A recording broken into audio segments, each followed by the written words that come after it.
The laughter was not loud, but it was cutting. She had not even made it to her seat when the whispers started.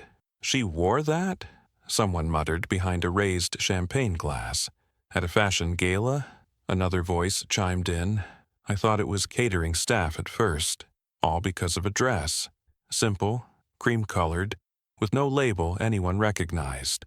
No glitter, no logo, just clean lines, soft fabric, and a confidence that didn't beg for attention." She smiled as she walked through the room, unaware of, or unmoved by, the snickers trailing behind her. The event was a who's who of fashion elites. Influencers, editors, designers, critics, people whose eyes scanned outfits before they looked at faces. And what they saw on her didn't impress them. They did not know her. They did not recognize her. And they certainly didn't realize that the dress they mocked had not only been custom-made, it had been designed by the very man who would arrive minutes later and leave them all stunned. Her husband, a billionaire, a design visionary, a man who rarely appeared in public, but when he did, fashion editors stood. And when he placed his hand on her shoulder and called her his greatest masterpiece, the room went silent. Because the dress they ridiculed was theirs to envy. Her name was Isla Monroe, a name few in the fashion world knew, and even fewer would recognize on a guest list. She had never walked a runway, never chased magazine features. She had no brand deals, no stylist, and no desire to be famous. She preferred morning markets over launch parties, bookstores over red carpets. And yet, here she was, standing among the world's most elite designers, influencers, and fashion editors at the annual Verité Vogue Gala, a high-fashion charity event known as much for its exclusivity as for its cold perfection. She did not belong, at least not in the way they measured it. No couture heels, no diamond earrings, no dress they could tag or to tweet about. But she was not here to impress anyone. She was here because her husband, Luca Monroe, had personally asked her to come. A creative genius turned fashion tech billionaire, Luca rarely attended these events despite being one of the most influential names in design. And when he did, he never brought anyone. Until tonight. When he handed her the dress earlier that day, he said only this: "Wear this. I made it for you. No one else in the world has anything like it." It was soft, elegant, effortlessly beautiful. Like her, Isla had smiled, touched that he had taken the time, never imagining that his quiet gift would spark judgment from strangers who couldn't see past their designer labels. From the moment she walked into the gala, she had felt the eyes. They scanned her, labeled her, dismissed her. A few complimented her, with that polite, hollow tone reserved for people who clearly tried. Others simply ignored her altogether. But what no one realized was that they were looking at a woman who lived with brilliance, who woke up next to the very mind the fashion world worshipped from afar. And the dress they laughed at was about to become the most talked-about design of the entire evening, not because of a label, but because of who had made it and who had worn it. "Do you think she knows where she is?" The question came from a woman draped in electric green couture, her heels sharper than her tone. She was speaking just loud enough to be heard, and just quiet enough to pretend it was not intentional. Her table-mate laughed softly, probably thought this was a fundraiser for a public library. From across the room, a fashion blogger angled her phone discreetly and snapped a photo. "No tags," she whispered to her assistant. "No idea who designed it. Maybe local or vintage thrift. Definitely not from anyone showing this season," the assistant replied with a smirk. Isla stood near a crystal drink table, unaware of how many phones had just captured her image for mockery, not admiration. She took a sip of water, scanning the room. No sign of Luca yet. He had told her he might be late. 10 minutes tops, he had said, smiling. That had been 20 minutes ago. Still, she waited, calm, content to simply be there. But the voices nearby were growing harder to ignore. "She's not even wearing heels. Does she think effortless means unpolished?"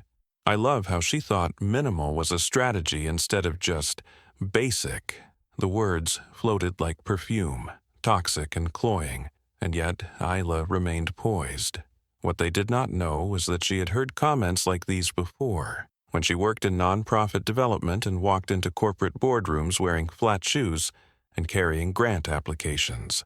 When she visited her husband's showroom during fittings and assistants assumed she was the delivery girl. She had learned long ago, people with shallow eyes often miss the deepest truths. Still, the cruelty stung. She moved toward an empty corner near the gallery wall, giving herself space. The event pulsed on.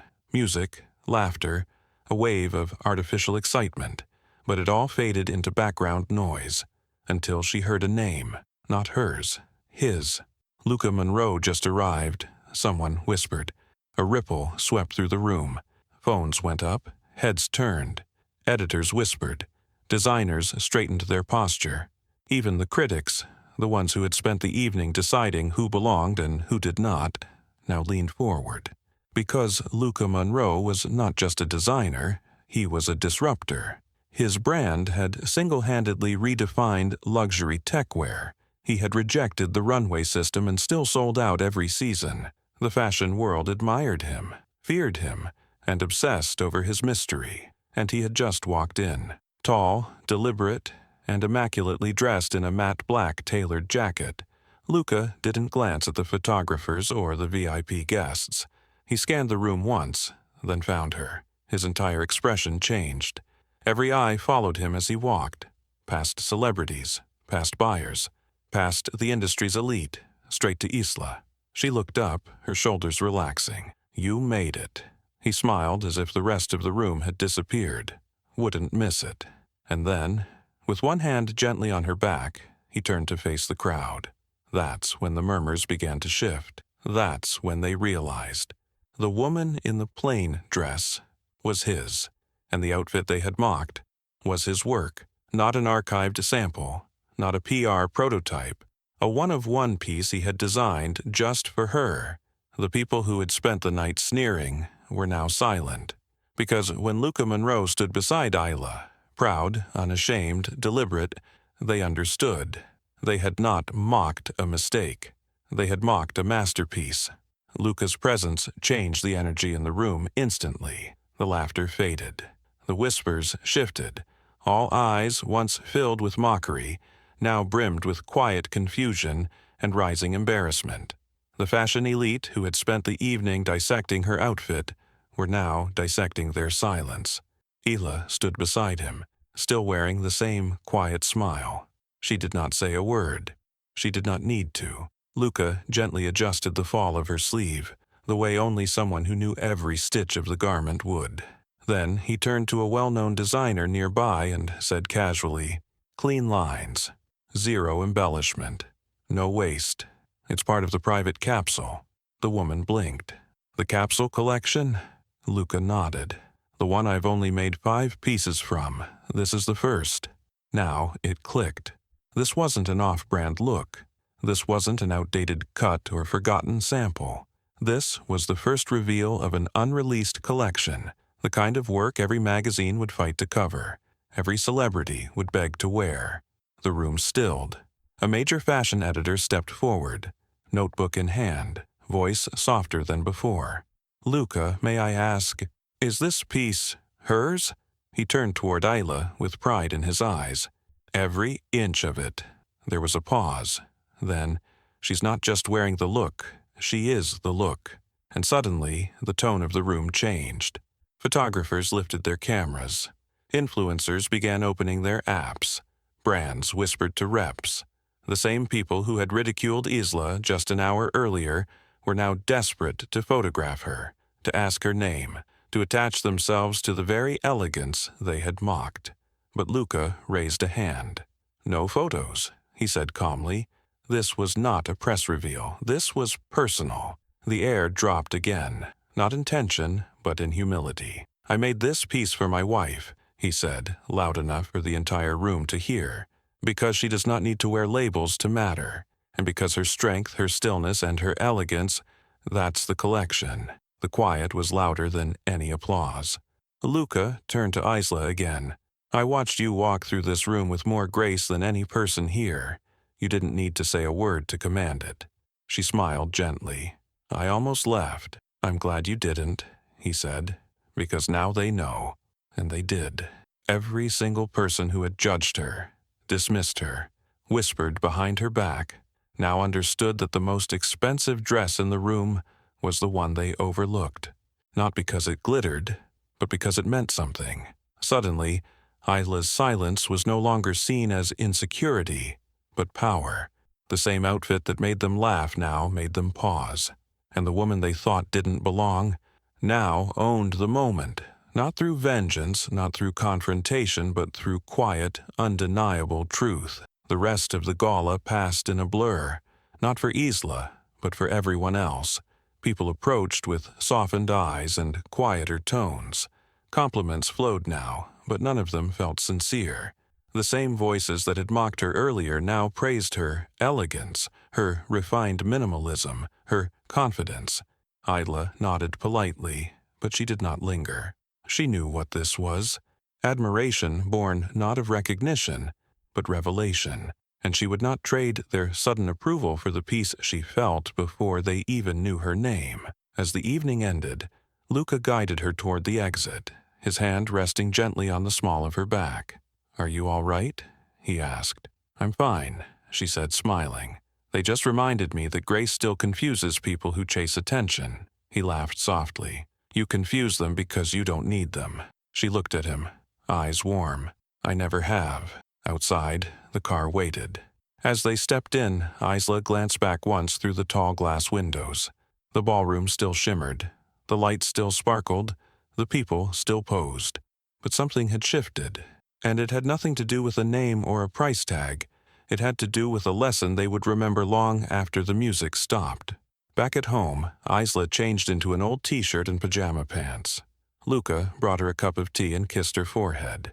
She was no longer a woman being watched. She was simply herself again, where she had always been strongest.